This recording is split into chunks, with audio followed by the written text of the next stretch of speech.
$1,000. 1,000. It seems like the first step, the ticket to the game. And yet, why does that first $1,000 feel impossible to scrape together? Have you ever really thought about that? You look at your bank statement. You do the math. You earn a decent salary. You're not exactly throwing money out the window. But where is it? Where is the seed of your wealth? You feel like you're running on a treadmill. The salary comes in, the bills go out, the rent, the groceries, that one dinner you deserved, and you end up right where you started. Zero. Or worse, negative. It's a feeling of drowning in slow motion, month after month. And the idea of getting together $1,000 feels like climbing Everest. Then comes the part that hurts, the part no one admits at dinner parties. You look around, you see people on Instagram, in your social circle, driving expensive cars, traveling, and you just wish you had money left over at the end of the month. The frustration is real, it's palpable. It turns into a low voice in your head that says, "You're doing something wrong." I see it every day. That feeling that the game is rigged, that you just weren't born for this. You start to think that wealth is a private club, and you don't have an invitation, if you've ever felt this way. If you've ever looked at that first, small, almost insulting goal of $1,000 and felt a pit in your stomach, I need you to pay close attention. Because today, we're not going to talk about skipping your lattes. We're going to talk about why your brain is actively sabotaging you. And here's the secret, the thesis of this video. The reason your first $1,000 feels impossible is the exact same reason your first $100,000 will feel impossible. The problem isn't the amount. The problem isn't your spreadsheet. The problem is physics, the physics of inertia. I am Elon Mars. And for the next few minutes, I'm going to show you the psychology and the math behind what I call the Great Inertia. What happens in your brain when you finally break that barrier, and how to use that same momentum to aim for 100,000 pry and then 1,000,000. This is the video I wish they had shown me when I was exactly where you are now. Frustrated, confused, and tired of pushing this boulder uphill. If you're ready to stop pushing the boulder and start making it roll in your favor, do your future self a favor. Click that subscribe button right now. Hit the like button, not to help me, but as a contract with yourself. A commitment that you're going to understand the machine that controls everything, your own mind. Let's get straight to the point. Why is it so hard? The short answer, because the first $1,000 is 99% psychology and 1% math. And the first $100,000? You guessed it. 99% psychology and 1% math. The math is the easy part. The math is boring. It works, whether you believe in it or not. The problem is us. We are walking emotional chaos. We are driven by fear, greed, envy, and a desperate need for approval. And that is why we fail. Let me break down the physics of wealth for you, using the most powerful analogy there is, the snowball. You've heard of compound interest. The eighth wonder of the world, blah, blah, blah. They love to show you graphs that go up exponentially and say, see how easy it is. What they conveniently leave out is just how pathetic, frustrating, and unglamorous the beginning is. At the top of the mountain, your snowball is a snowflake. You pack a little snow in your hand. You squeeze. It breaks apart. You spend an absurd amount of energy, your hands are freezing, to make something that barely looks like a ball. That is your first $1,000. It's manual labor. Painful. Frustrating. 100% your own sweat. You look at that tiny golf ball-sized clump of snow and think, this is it. All that effort. For this. And the worst part, you look down the mountain and see giant, truck-sized snowballs racing past you. And you think, what am I doing wrong? What you're doing wrong is looking at others. It's expecting your $1,000 to do the work of 100,000. Your first $1,000 does not have the function of making you rich. It has one single function, to prove to yourself that it is possible. It is a purely psychological milestone.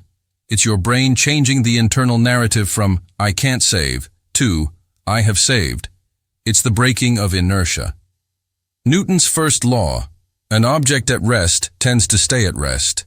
Your bank account at zero is at rest. It wants to stay at zero. It's the default. To move it from zero, you need to apply a disproportionate amount of force, the initial push. That is your first $1,000, the activation energy, the proof that you can move the object. It's you telling yourself, I am no longer standing still. But then, why do most people stop? Why do so many get to 1, 5, maybe 10,000, and just stall there? Because they win the first battle, the battle of inertia. But they lose the second, much longer, more treacherous battle, the battle of patience. And this is where we enter the territory of the $100,000. Let me introduce you to the real villain of your financial story. It's not your boss. It's not the government. It's a concept I call the mirage effect, or the compound interest disappointment. Here's how it works. You sweat and save your first $10,000, 10 grand. You feel good. You put that money to work. You buy an S&P 500 ETF, let's say VOO. You're an investor now.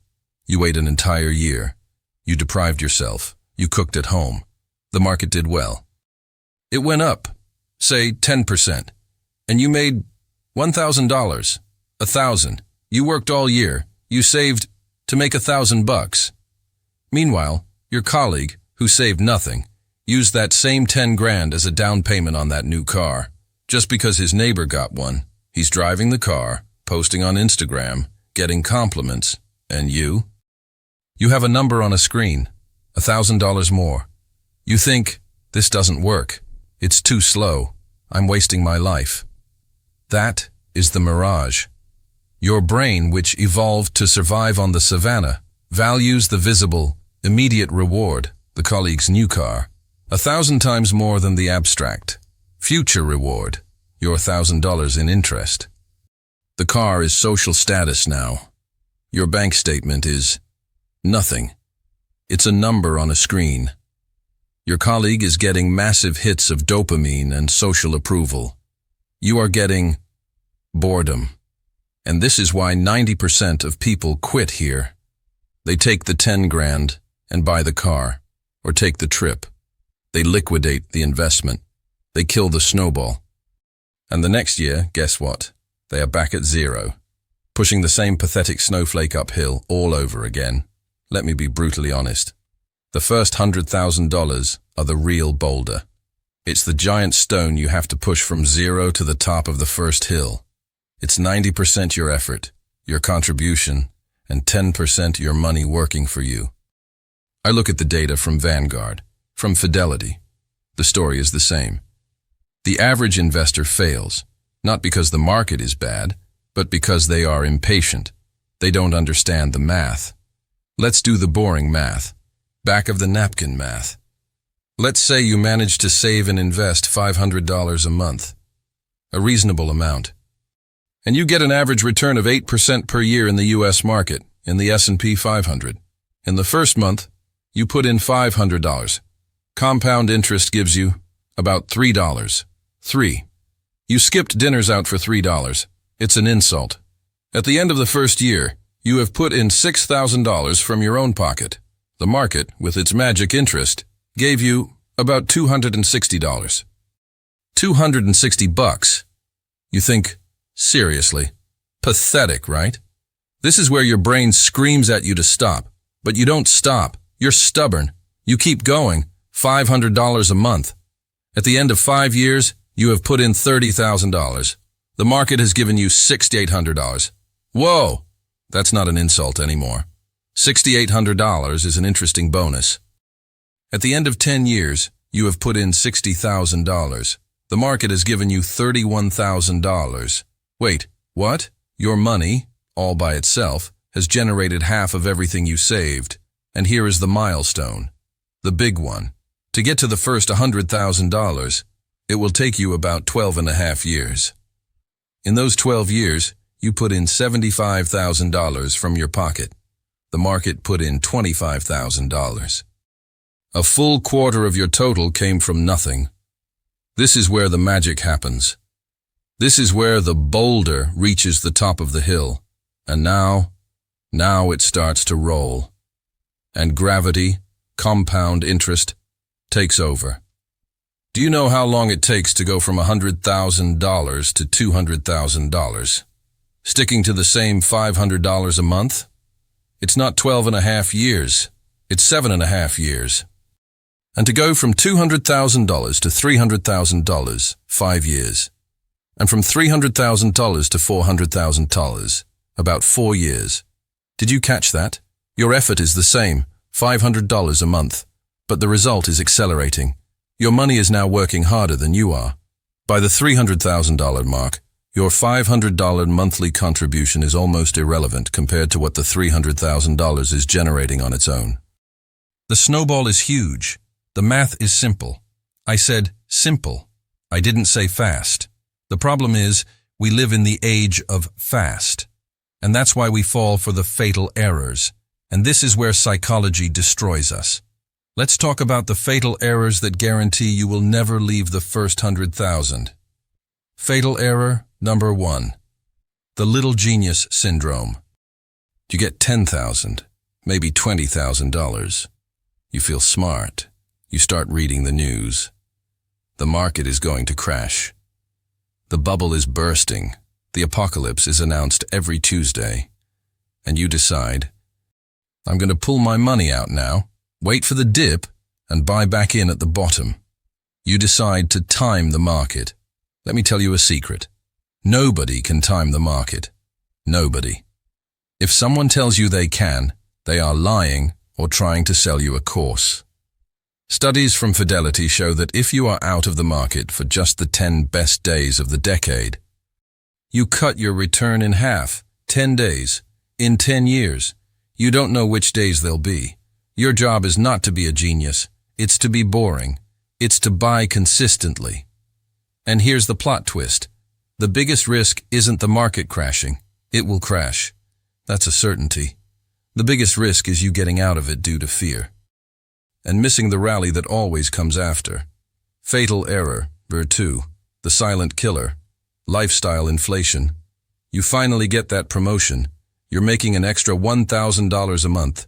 You can save $1,500 now, right? Wrong. What do most people do?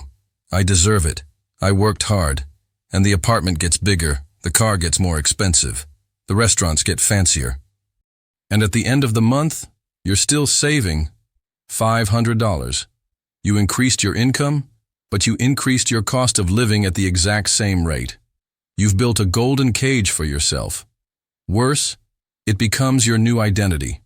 You are the guy who drives the luxury car.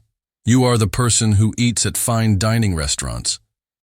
And now you can't go back because it would be a blow to your ego. You're trapped. You just traded up for a more expensive treadmill. This is what separates the future wealthy from the eternally almost there. It's not about how much you earn. It's about the gap, the space between what you earn and what you spend. That gap is where the magic of compounding lives. You must protect that gap with your life. Fatal error. 3. The joy thief. Comparison. That neighbor with a new car. That friend on Instagram at a beach in the Maldives. That colleague with a bigger house. You're over here, eating home-cooked meals, putting $500 into your VO, and feeling like an idiot. A loser. What you don't see is their credit card statement. The 72-month car loan. The anxiety at 3 a.m. You are comparing your behind-the-scenes with their carefully edited highlight reel. Wealth, real wealth, is what you don't see. It's the money that wasn't spent. It's the money that didn't become a luxury car. It's the money working quietly for you. Stop looking sideways. Your journey is yours. And fatal error number 4. The addiction to hacks and aversion to boredom. The path I described, 12 years to 100K, is boring. It is painfully boring. And your brain, especially in 2025, bombarded by TikTok and notifications, hates boredom. It wants dopamine.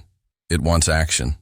So you start looking for an hacks, the miracle crypto that will 10,000x, the secret stock, the day trading that will make you rich in 6 months. That's not investing. That's gambling. And the house always wins. You are playing Russian roulette with your future. Boring. Passive investing isn't sexy. It doesn't make a good story at a bar, but it works.